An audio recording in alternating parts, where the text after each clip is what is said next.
Hello बच्चों, तो आज हम यहाँ पे पढ़ने वाले क्लास 10th का chapter 3 metal and non metal. आज की हम इस वीडियो में सीखेंगे कि मेटल और नॉन मेटल क्या होता है, उनकी प्रॉपर्टीज के बारे में पढ़ेंगे।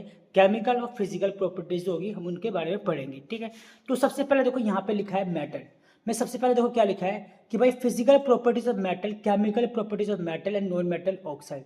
यानी आगे जब हम जो पढ़ेंगे इनके बारे में पढ़ेंगे। फिजिकल प्रॉपर्टीज हो गई हमारी, केमिकल प्रॉपर्टीज हो गई, इन सब के बारे में पढ़ेंगे। फिजिकल प्रॉपर्टीज, ठीक है, chemical properties and non metal जो ऑक्साइड, इन सब के बारे में हम पढ़ेंगे आगे। ठीक है, अब हमें यहाँ पे ध्यान देना होगा बच्चों, जैसे कि नेक्स्ट पेज पे आते हैं। यहाँ क्या लिखा है मेटल के बारे में कि metal are element that conduct heat and electricity. Metal एक ऐसा एलिमेंट है, the conduct of heat electricity, heat conduct करता है, and electricity and are malleable and ductile. ठीक है, यानी कि इसके अंदर से हीट जो है ट्रांसफर हो सकता है, और यहाँ से साथ साथ इसके अंदर से इलेक्ट्रिसिटी जो है वो भी ट्रांसफर हो सकती है। और जो मेटल है वो मेलिएबल होते हैं एंड डक्टाइल होता है। ठीक है, इसके बारे में हम आगे डिस्कस करेंगे। यहाँ पे कुछ एग्जांपल दे रखे हैं, जैसे कि यहाँ पे दे रखा आयरन, इसका एग्जांपल है एल्युमिनियम, सिल्वर, कॉपर, है ना, gold, platinum, lead, potassium, sodium, calcium and magnesium, इसके एग्जांपल दे रखे हैं। ठीक है, चलिए आगे बढ़ते हैं। यहाँ लिखा है metal are the elements which form positive ion. जितने भी मेटल है वो पॉजिटिव आयन प्रोड्यूस करते हैं। ठीक है, लूजिंग इलेक्ट्रॉन, अपने इलेक्ट्रॉन को देकर, ठीक है, दूसरे को देंगे तो पॉजिटिव आयन बनाएंगे। तो इसीलिए इसको क्या कहेंगे, इलेक्ट्रो पॉजिटिव एलिमेंट्स भी बोलते हैं। क्या बोलते हैं, इलेक्ट्रो पॉजिटिव एलिमेंट्स भी बोलते हैं। ठीक है, अब हम पढ़ेंगे इसकी physical properties of metal. Metal की जो फिजिकल प्रॉपर्टीज है वो क्या होती है वो हम पढ़ेंगे। ठीक है, जैसे यहाँ पे लिखा है सबसे पहले हार्डनेस।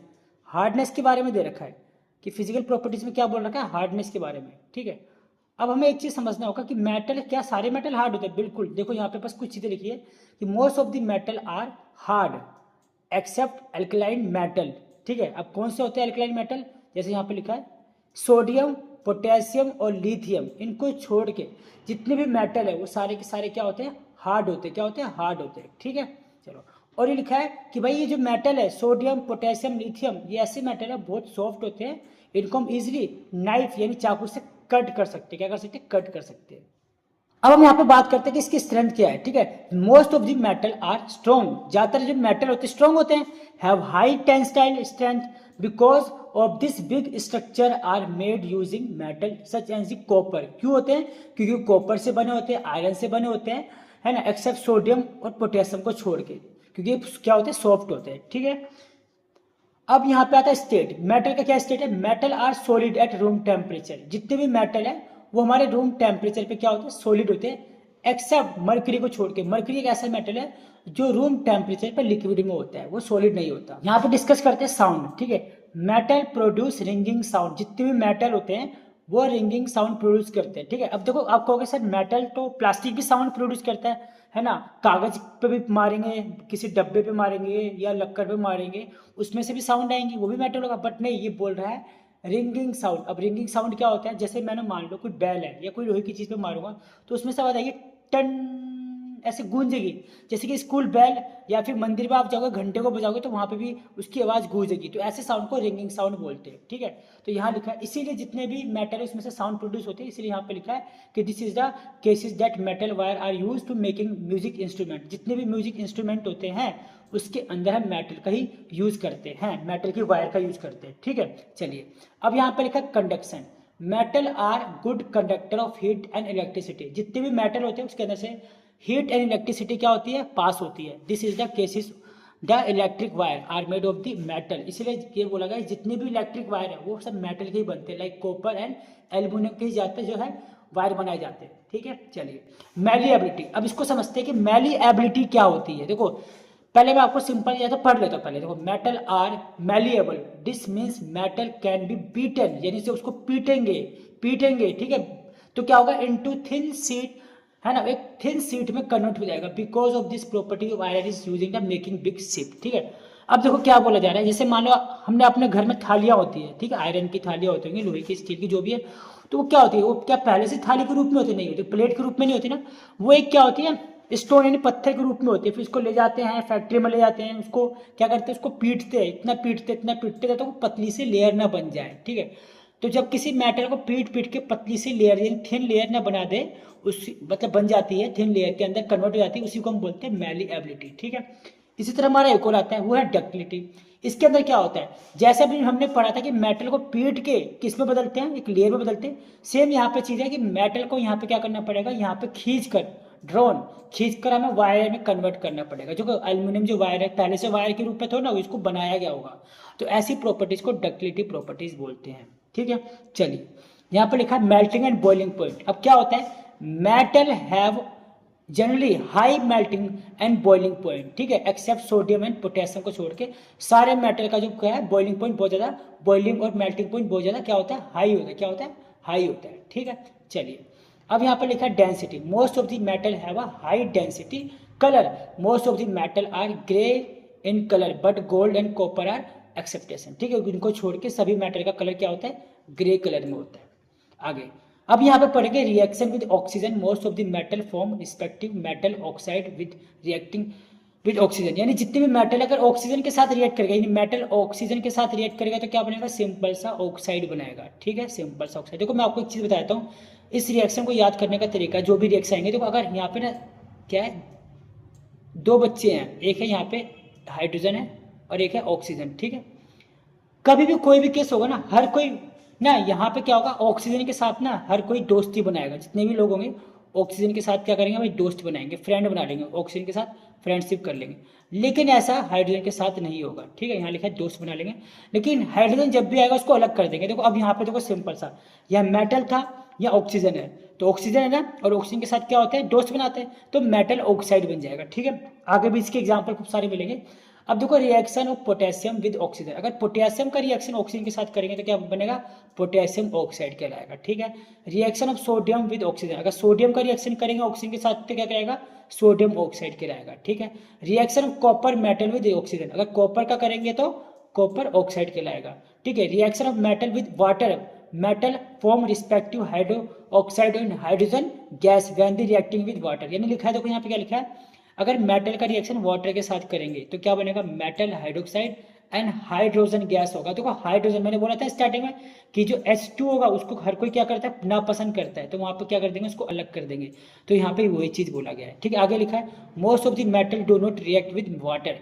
कुछ ऐसे क्या है, ज़्यादातर जो है मेटल है वाटर के साथ रिएक्ट नहीं करते। ठीक है, अब यहाँ लिखा है देखो reaction of sodium metal with water. अभी हमारे पास क्या सोडियम है, वाटर के साथ करेगा, पहले हमने ऑक्सीजन के साथ सीखा था, अब वाटर के साथ। तो ऑक्सीजन के साथ तो दोस्ती कर लेंगे और हाइड्रोजन को अलग कर देंगे। सेम चीज यहाँ पर है, यहाँ पे वही चीज है, किसने किया, कैल्शियम ने, सेम चीज बनेगा, हाइड्रोजन को अलग कर देंगे, कैल्शियम हाइड्रोक्साइड बन जाएगा। तो यहाँ पे क्या लिखा है, रिएक्टिविटी सीरीज ऑफ मेटल के अंदर क्या लिखा है कि the order of intensity and reactivity of metal is known as reactivity series.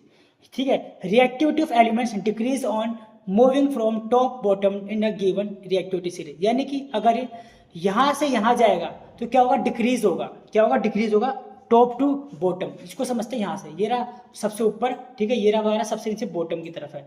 अगर ऊपर से नीचे आएंगे तो भाई कम पावरफुल होगा, यानी सबसे ज्यादा पावरफुल क्या है इसके अंदर, पोटेशियम है। क्या है, पोटेशियम होगा। ठीक है, ध्यान रखना इस चीज का, मैं यहाँ पे मिटाया था बच्चों, आप समझ जाना भाई, जरूरी है। ठीक है, ये सबसे ज्यादा हाई रिएक्टिविटी मेटल होगा, सबसे लो यहाँ पर ही होगा।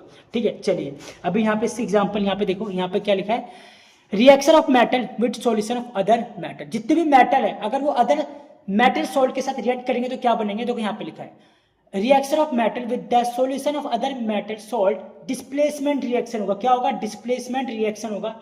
In this reaction more reactive metal displace the less reactive. More reactivity, ध्यान देना, यहाँ पे आयरन है, कॉपर है, आयरन है, कॉपर है। ठीक है, पीछे देखो यहाँ पे क्या है, आयरन है सबसे ऊपर है और कॉपर नीचे है, तो आयरन स्ट्रॉन्ग होगा। आयरन क्या होगा, स्ट्रॉन्ग होगा, तो यहाँ पे आयरन क्या करेगा, कॉपर को अलग कर देगा इस तरीके से और सल्फेट बन जाएगा। आयरन क्या कर लेगा, सल्फर ऑक्साइड के साथ मिक्स होकर सल्फेट बन जाएगा, आयरन सल्फेट। ठीक है, सेम चीज यहाँ पे एल्युमिनियम स्ट्रॉन्ग है।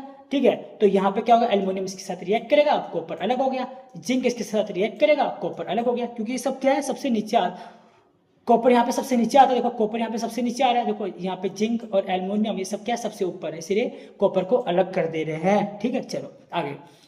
अब यहाँ पे क्या लिखा है, नॉन मेटल। नॉन मेटल के बारे में पढ़ेंगे कि नॉन मेटल हमारा क्या होता है। देखो यहाँ पे लिखा है फिजिकल प्रॉपर्टीज हम पढ़ेंगे नॉन मेटल की, ठीक है। केमिकल प्रॉपर्टीज पढ़ेंगे नॉन मेटल की, नॉन मेटल ऑक्साइड पढ़ेंगे, reaction of metal and non metal पढ़ेंगे, ionic bond and formation of ion bond. Non metal are the elements that do not conduct electricity, जिसके अंदर से इलेक्ट्रिसिटी कंडक्ट नहीं होगी, और नीदर मेलेबल और नॉट डक्टाइल, ना वो मेलेबल होगा और ना वो डक्टाइल होगा, ठीक है। आगे यहाँ पढ़ेंगे physical properties of non metal, ठीक है। क्या क्या होता है नॉन मेटल की जो फिजिकल प्रॉपर्टीज है। सबसे पहले हार्डनेस के बारे में पढ़ते हैं। Non metal are not hard, ठीक है, rather they are generally soft, ठीक है। ये हार्ड नहीं होता, इसका क्या होता है, सॉफ्ट होता है। बट द डायमंड एक ऐसा हमारा नॉन मेटल है जो क्या होगा, बहुत ज्यादा हार्ड होगा, ठीक है। चलिए आगे यहाँ क्या लिखा है, स्टेट नॉन मेटल में भी सॉलिड, लिक्विड और गैस हो सकता है, ठीक है। Lustre non metal have a dull, इसका कलर क्या होता है, डल होता है, इसमें कोई चमक नहीं होती। बट डायमंड है और आयोडीन है जो क्या होता है, लस्टर होगा, जो चमकेगा, ठीक है। आगे sonority non metal are not sonorous, metal जो है नॉन मेटल वो सोनरस नहीं होगा, ये है ना, जैसे नॉट प्रोड्यूस टिपिकल साउंड को इसके अंदर से नहीं आएगी। जैसे मेटल के अंदर से एक साउंड आती है, रिंगिंग साउंड आती है ना, लेकिन नॉन मेटल के अंदर से ऐसा कुछ भी नहीं होगा, ठीक है। चलिए आगे कंडक्शन नॉन मेटल आ रहा बैड कंडक्टर, यानी नॉन मेटल है बैड कंडक्टर है हीट और इलेक्ट्रिसिटी का। बट यहाँ पे एग्जाम्पल दे रखा है किसका, यहाँ पे दे रखा है ग्रेफाइट, ये एक ऐसा नॉन मेटल है जिसके अंदर से कंडक्ट होगा क्या, हीट एंड इलेक्ट्रिसिटी, हीट तो नहीं होगा लेकिन इलेक्ट्रिसिटी जरूर इसके अंदर से पास होगी, ठीक है। चलिए malleability and ductile non metal are brittle, ना ये मैलिएबिलिटी होता है ना डक्टाइल होता है, ये क्या होता है, ब्रिटल। इसको पीटेंगे ये खींचेंगे तो ना ये थिन शीट में कन्वर्ट होगा ना ये वायर में कन्वर्ट होगा, ये टूट जाएगा, ठीक है। चलिए आगे melting and boiling point non metal have generally low melting and boiling point होता है इनका। आगे density most of the non metal have low density, जितने भी हमारे पास नॉन मेटल है उनकी डेंसिटी बहुत ज्यादा लो होती है। और colour non metal are in many colour, जितने भी हमारे पास नॉन मेटल है वो कई सारे कलर में हो सकते हैं, ठीक है। अब यहाँ पर कुछ 4 पॉइंट पे ध्यान देंगे जो भी हमने पढ़ा था। क्या लिखा है, carbon in the form of graphite is a non metal which conduct electricity, यानी कि कहना चाह रहा है कि जितने भी नॉन मेटल है उसके अंदर से इलेक्ट्रिसिटी जो है पास नहीं होती, लेकिन किसके अलावा, ग्रेफाइट के अंदर। और क्या बोल रहा है, iodine is a non metal which is a lustre, एक आयोडीन एक ऐसा नॉन मेटल है जो क्या होता है, लस्टर है, यानी चमकता है, बाकी सारे नॉन मेटल नहीं चमकते। आगे carbon in the form of diamond is a non metal which extremely hard,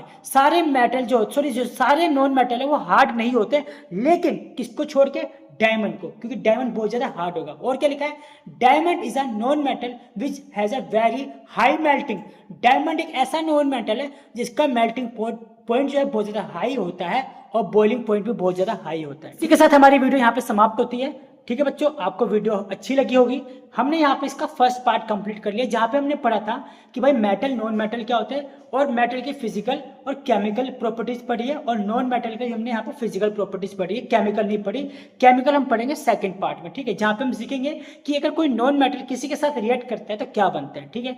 तब तक बच्चों अपने ध्यान रखना, और अभी अपने सभी दोस्तों को, जितने भी आपके दोस्त हैं सबको ये वीडियो शेयर कर दो। और आप अभी अगर आपने चैनल को सब्सक्राइब नहीं किया बच्चों तो चैनल को सब्सक्राइब भी कर दो, क्योंकि तभी आपको नई नई वीडियो मिल पाएगी, ठीक है बच्चों। जय हिंद, जय भारत।